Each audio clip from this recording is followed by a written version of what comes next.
নমস্কার, কেমন আছেন সবাই? সুপ্রিয়ার ঘরকন্যা একটা ভিডিওতে সবাইকে স্বাগত। সকালবেলা যারা চা খায় তাদেরকে একটা চায়ের শুভেচ্ছা দিলাম আর সাথে কেক। চাটা ছাড়কে দিয়ে এসে আমি রান্না বসাই দিচ্ছি।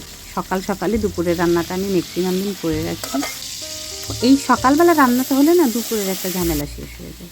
তো আজকে রান্না করব কুমড়োর তরকারি, তার সাথে রান্নবো অন্য আর একটা কিছু।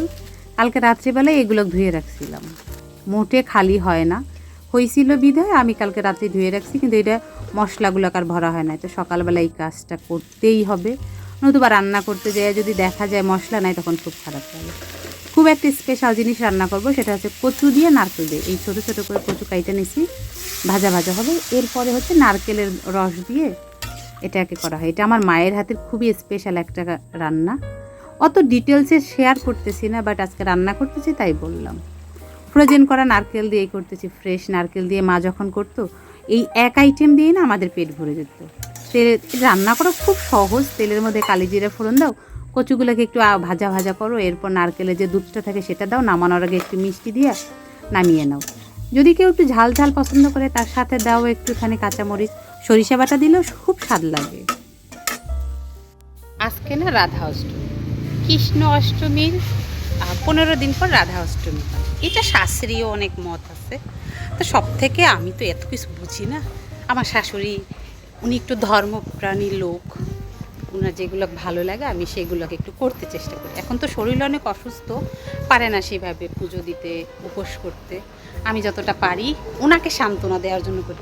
আমি জানি না ভাই আমি যেগুলো করি হয় কি না, শুধুমাত্র ওনাকে সান্ত্বনা দেওয়ার জন্যই করি, এটা একেবারে সত্যি কথা। তো মা বলতেছে আজকে রাধা অষ্টমী করবে, যেহেতু সকাল থেকে আমি এখানে কিছু খাই না। আমি বললাম ঠিক আছে আমি করব, আপনি ওষুধ খান। ওনাকে শুধুমাত্র ওষুধ খাওয়ানোর জন্যই আমি উপোসটা আছি। তো আমি এখানেই যাব। ঘরে না তেমন আজকে একটা ফল নেই, মানে খুবই কম পরিমাণে আছে। এখানেই একটা ফলের দোকান বসে, দেখি যদি কিছু পাই নিয়ে আসি। এই দিয়ে আজকে কোনো রকমের ঠাকুর পূজাটা দেবো, কোনো রকম কোনো প্রিপারেশন নাই। এখানে অনেক দেরি করে ফলের দোকানগুলো বসে। ফলের দোকান না, সব দোকানে, সবজির দোকানও দেখি, তারপর খোলা আছে কি পাই। আমি সকালের 8টা অবধি জানতামই না যে আজকের এই রাধা অষ্টমী প্রিপারেশানে নেব। তো বাড়ির পাশেই যে সবজির দোকান আছে, এখান থেকে একটু শসা আর টমেটো নিলাম। একটা ফলের দোকান বসে, পেয়ারা, তরমুজ, আম, বললো আখও নাকি আছে, এগুলো বিক্রি করে। তো এখান থেকে আমি আম আর পেয়ারা নিয়ে গেলাম। তরমুজটা এই সময় ভালো হবে কিনা কনফিউশনে নিলাম না, আর নিলাম একটুখানি দুধ, কারণ ফ্রিজে যে দুধ আছে সে দুধটা দিয়ে কিন্তু আমি একদমই ঠাকুরের কিছু আয়োজন করব না। আর এই গাছগুলো কই পাশে ছিল, এখানে নিয়ে রাখলাম, জানি না মা কি বলবে। এই তো এসেই আমি ঝটফট নিজের কাজে লেগে গেলাম। আগে করে নিলাম একটু আলু দিয়ে পটল দিয়ে তরকারি, তারপর করলাম কলা ছিল ঘরে, কলা দিয়ে বড়া, আর তার সাথে করলাম কিছু লুচি, ফুলকো ফুলকো লুচি দিয়ে, আর তার সাথে হচ্ছে আলুর দম দিয়ে করতেছি। অত বেশি যেহেতু প্রিপারেশন নাই, আমি খুব অল্পের মধ্যে করব। এটাই যেহেতু তেল মাখাইছি এই জন্য আর একটা করে আমি করলাম না, যেহেতু ধুতে হবে আমাকে, কেউ তো আর ধুয়ে দিয়ে যাবে না, আর করতে করতে না এনার্জি নষ্ট হয়ে যায়। এখানে ফল কেটে নিছি, আর এই তো লুচি, আলুর দম আর পিঠের একটি প্লেট সাজিয়ে ঠাকুরের সামনে দিয়ে দিলাম। আমার যেহেতু আগে কোনো প্রস্তুতি ছিল না, আমি এই হঠাৎ করে যেটুক করছি একটু কি বুঝবে রাধারানী। আর এখন কয়েকটা ফুল উঠাইতে পারে না মা, সেইগুলো তুলতেছি। আমার দুপাটি ফুলের 2টা কালার এত সুন্দর হয়েছে। আর সব থেকে ভালো কি জানেন, এইটা একেবারে দরজার এখানে নিয়ে আসছি। মা একটু ক্যাট করতেছে, বাট আমি পাত্তা দিতেছি না, আমি শুনেও না শোনার মতো আছি। কি সুন্দর লাগতেছে কালারটা। সব কিছু গুছাইয়া দিছি। এখন মা পূজাটা দেখ, আমি একটু ফ্যানের তলে বসি। সকালে যেহেতু আমার ওষুধ খাওয়া হয় নাই, আমার শরীরটা নড়বড় করতেছে। পূজাটা দিলেই কিছু একটা খাইয়ে ওষুধ খেয়ে নেব। এটা যদি আবার স্যারে জানে যে ওষুধ খাওয়া হয় না, সে কিন্তু জানে না যে আমরা উপোস আছি, তাহলে খবর আছে। রাধা অষ্টমী যেহেতু একবেলার উপোস, এই জন্য সে বুঝতে পারবে না। পুজোটা যেহেতু মাই দেয়, আমাকে আর টেনশন করতে হয় না। এই তো রাধা অষ্টমীর একেবারে সাধারণ আয়োজন, ঘরোয়াভাবে দুজনে করলাম। মাত্র পুজো দেওয়া শেষ হইল, যেহেতু আজকে একবেলার উপোস, তো এখন মাকে প্রসাদ দিয়ে দেবো। মা দিদির সাথে কথা বলতেছে, কথা বলা শেষ হইলে মারে প্রসাদ দিয়ে দেবো। আমি একটু রেস্ট নেবো, এখন ভালো লাগতেছে না। যখন আমি আমাদের বাড়িতে ছিলাম তখন না অনেক বেশি উপোস করতাম, পুজো আশ্রার কোনো প্রবলেম হতো না। এখানে আসার পরে রিসেন্টলি কেমন যেন হয়ে গেছে। আমি একটু আমার যে সব কিছুর রুটিন, খাওয়া দাওয়ার, ঘুমের, সেই রুটিনের বাইরে একটু গেলেই না কেমন যেন শরীর খারাপ লাগে। বুঝতে পারলাম না আজকে কি হইলো। দুপুরে একটুখানি প্রসাদ খাওয়ার পরেই না আর শরীরটা এত খারাপ হওয়া শুরু হইলো, কাশি হচ্ছে প্রচুর পরিমাণে, শ্বাসকষ্ট হইতেছে। কেন হইতেছে বুঝতেছি না। স্যারকে ফোন দিছি, বলবো। সে যখন বললো সে ডিসির সাথে মিটিং করতেছে, এটা শুনে আমি আর কিছু বললাম না। যদি বলি হয়তো হন্ততন্ত করে আসবে, তার জন্য আর বললাম না। আমি এখন একটু গরম জল খাবো। প্রচুর রৌদ্র উঠছে, প্রচণ্ড গরম, মানে ফ্যান চলতেছে, ফ্যানের নিচেও কাজ হচ্ছে না। তারপরও আমি আগে একটু গরম জল খাই, দেখি এটা যদি স্বাভাবিক না হয় তাহলে ইসের দোকানে চলে যাব, আমার ভাসুরের এখানে চলে যাব। উনি হয়তো এখন হসপিটালে আছে, গেলে পেয়ে যাব, নতুবা বাসায় যেতে হবে। আজকে একেবারে অন্যরকম খাবার দাবার, এটা আমরা বেসিক্যালি দুপুরে খাই না।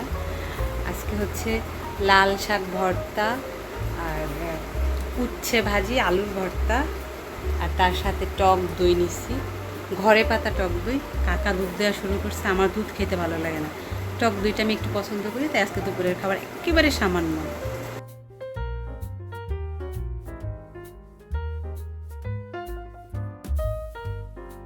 ইসনে দেখলে মনে হইতেছে যে আগুন লেগে গেছে, মানে কি বলবো, দেখতে কিরকম লাগতেছে। আমি হঠাৎ করে প্রথমে ভয় পাইছিলাম, এই বিল্ডিংটার কারণে সম্পূর্ণটা দেখা যাইতেছে না।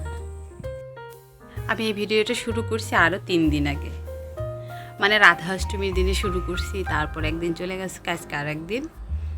ওই দিন এত বেশি শরীর খারাপ লাগছিল লাস্টবার যখন বললাম আপনাদের, এরপর আর মনে চায় নাই কিছু করি। সেই স্যার বাড়ি এসে যখনই শুনছে উপোস আছি, তারপর কি রাগারাগিই না করলো, রাগ হয়ে সে খেলোই না রাতের বেলা, কথাও বলেনি। যাই হোক, এখন একটু ভালো লাগতেছে। আরও বেশি নাজেহাল অবস্থা হচ্ছে, কারেন্ট থাকতেছে না, তার সাথে প্রচণ্ড পরিমাণে গরম, যে হারে রৌদ্র উঠতেছে, এত বেশি তাপমাত্রা বাড়তেই লাগতেছিল। আমার মনে হয় একটু বেশিই লাগে গরম। যাই হোক, এখন অনেকটা ভালো আছি। খাওয়া দাওয়া করে নিলাম একটু, শুধুমাত্র নিজের মানে ইসের জন্যই, মানে ভিতরটা যাতে ঠান্ডা থাকে তার জন্য একটু দই পাচ্ছিলাম। দইটা খেয়ে এত ভালো লাগলো। ঘরে দই পাতাটা আমার বেশি পছন্দ, আর বেসিক্যালি টক দইটা আমার বেশি পছন্দ। আমি জানেন আজকে যে দই হয়েছে, এক ফোঁটা টক হয় নাই। কয়েকজন আপু মেসেজ লিখতেছে, কমেন্টে যে লিখে, লেখাগুলো পড়ে না এত ভালো লাগে। কিছুদিন আমার কয়েকদিন আগের সিঙ্কের যে ভিডিওটা ছিল, সেখানে সবাই লিখতেছিল যে আমি শাশুড়িকে ম্যানেজ করে। হ্যাঁ গো, বিশ্বাস করেন, আমার শাশুড়ি ডিজিটাল যে ইগুলো আছে, এগুলোকে সাথে উনি একদমই পরিচিত না। উনি হ্যাঁ ফোন ব্যবহার করে, মেয়ে যেহেতু দেশের বাহির থাকে তার জন্য টাচ ফোনে কথা বলে।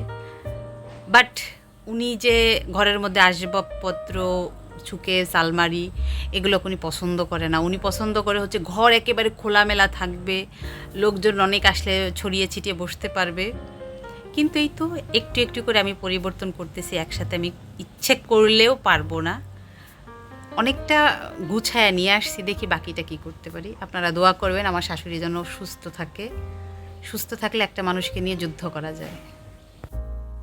জানেন, কোথাও যদি নতুন কিছু সৃষ্টি করতে হয়, সেখানে যে কত কষ্ট করতে হয় বলার মতো না। যুক্তি দিয়ে বোঝাতে হবে, তার সুবিধা বোঝাতে হবে, করলে কি হবে, এগুলো করতে করতে অনেকখানি ভেজাল লেগে যায়। কিন্তু তারপরও সেই কাজটা যদি শেষ পর্যন্ত হয় তাহলে কিন্তু ভালোই লাগে। যেহেতু ওনাকে আমার মানাইয়া নিতে হয়, অনেক কষ্ট হয়, কিন্তু যখন একবার বুঝে যায় তখন কিন্তু আবার সেদিকে খুব ভালোই মজা নিয়ে নেয়। এই তো আমি একটুখানি রান্নার আয়োজন করতেছি। রাতের বেলা একটু মুগ ডাল রান্না করব লাউ দিয়ে। লাউটা নিয়ে আসছে সেদিন, কিন্তু আর রান্না করা হয় নাই। আর একটু কেটে নিতেছি, যেটুকু বাকি ছিল সেটা কালকে সকালের জন্য, তাহলে আমার সকালে চাপটা একটু কম হবে। ডালের মধ্যে দিব খাই, একটু মোটা মোটা করে কাটছে, আর মোটা মোটা করে কাইটা লাউয়ের মধ্যে দিলে আমার খুব ভালো লাগে, ডালের মধ্যে দিলে। এই তো মুগ ডালটা হয়ে গেছে আমার। খুব সাধারণভাবে রান্না করি আমি সবসময়ের জন্য, যাতে ডালের স্বাদটা পাওয়া যায়। ধনে পাতা দিয়ে ব্যাস নামাই নিছি, অল্পখানিই রান্না করছি। এর সাথে আছে আলু ভর্তা, একেবারে সোনা মুখ করে খেয়ে নেবে, মা ছেলে কেউই কোনো কথা বলবে না। দিনটা মনে হয় এত বড় ছিল, শেষই হচ্ছিল না। কেমন টায়ার্ডনেস নাইমা আসছে, এখন আর পারছি না। রান্না যেহেতু হয়ে গেছে, মা ছেলে দুজনকে খেতে দিয়ে দেবো। যেহেতু আলু ভর্তা আছে, সোনামুখ করে খেয়ে নেবে। যাই হোক, চলুন তাহলে ভিডিওটা আজকের মতো এখানেই শেষ করছি। যদি ভালো লেগে থাকে তাহলে অবশ্যই একটি লাইক করবেন, আর ভিডিও সম্পর্কে কিছু জানার থাকলে অবশ্যই কমেন্ট করে জানাবেন। সবাই সুস্থ থাকবেন, ভালো থাকবেন, সাবধানে থাকবেন। দেখা হবে পরবর্তী আরও একটা ভিডিওতে। ততক্ষণের জন্য সবাই ভালো থাকবেন।